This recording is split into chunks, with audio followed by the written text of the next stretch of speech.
Hi, this is really hard to try and show pelvic movement with little bits and pieces that are not joined together by all their appropriate structures that keep them in some sort of tensegrity. May not be too functional kind of tensegrity, but at least it keeps it all together. So trying to show pelvis, where you have, this has got a little bit more dorsoventral rotation.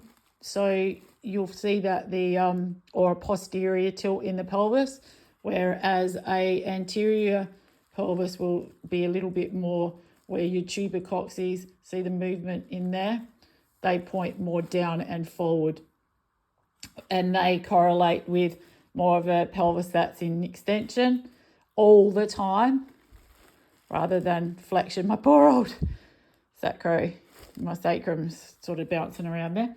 So if you think of a plane of movement, you have dorsoventral,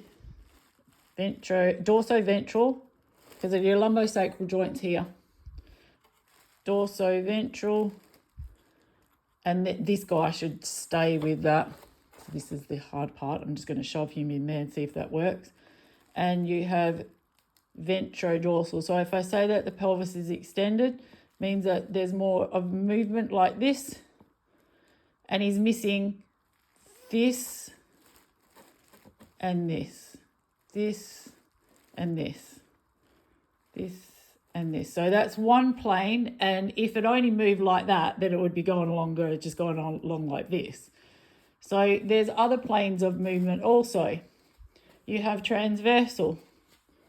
So that's when it goes side to side to side to side to side. And these correlate with where the limbs are in stance and flight, impact, and whether it's this limb or that limb.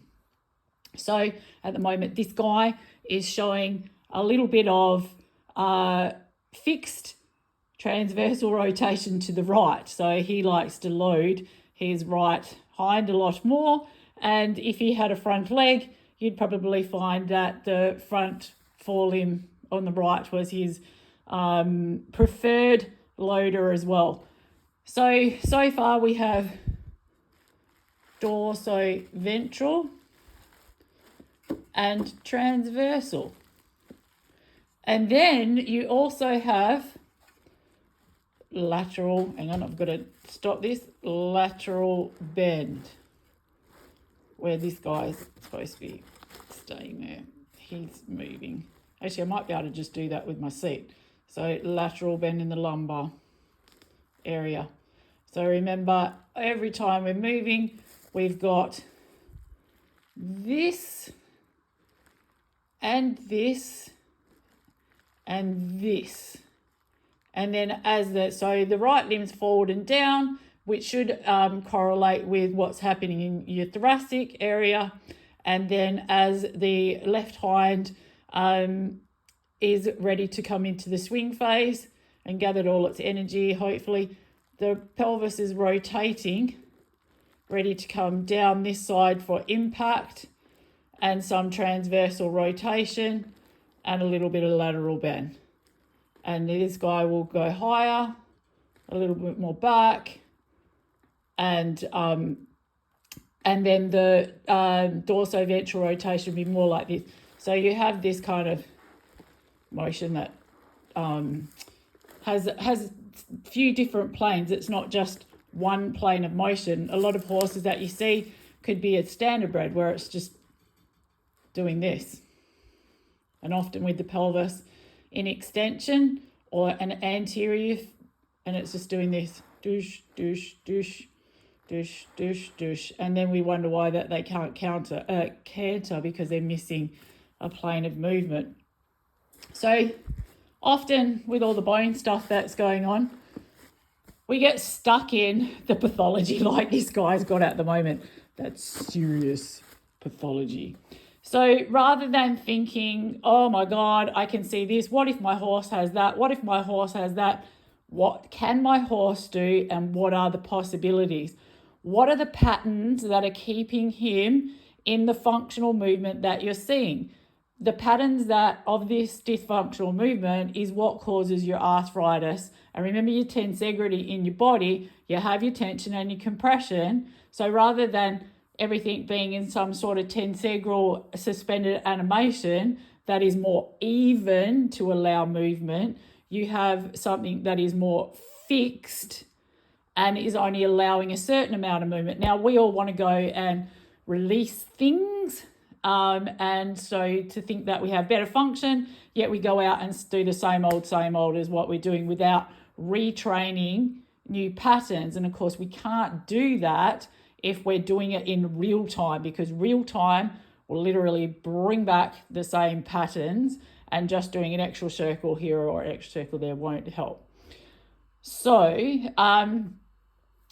what we've got to realize too is with the pelvis is how it is actually sitting. So they're the photos where you have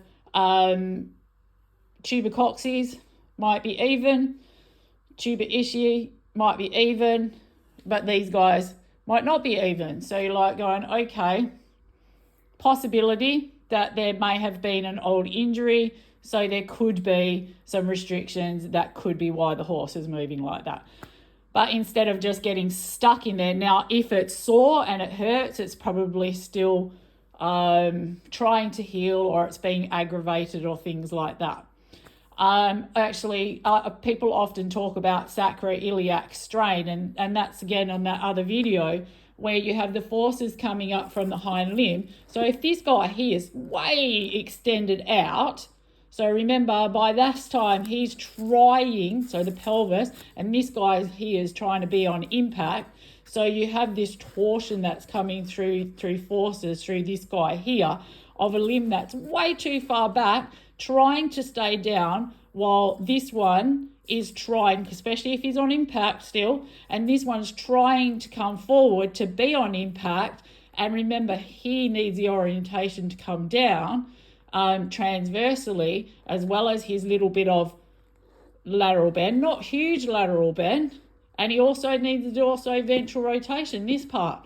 But he's opposing the forces of this hind limb that is way too far back, and he will have strain through here. So he might feel that and then want to do something else, lock the back more, land shorter, because he can feel this torsion through here because his legs and his pelvis is trying to do the motion that it's supposed to do, and yet his other legs coming through, and of course the more speed and all those sorts of things.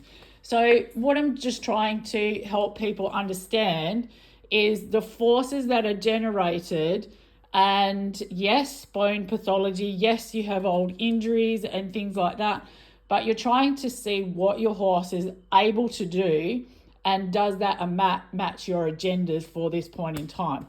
I hope that's helped a little bit, and I will talk to you again soon.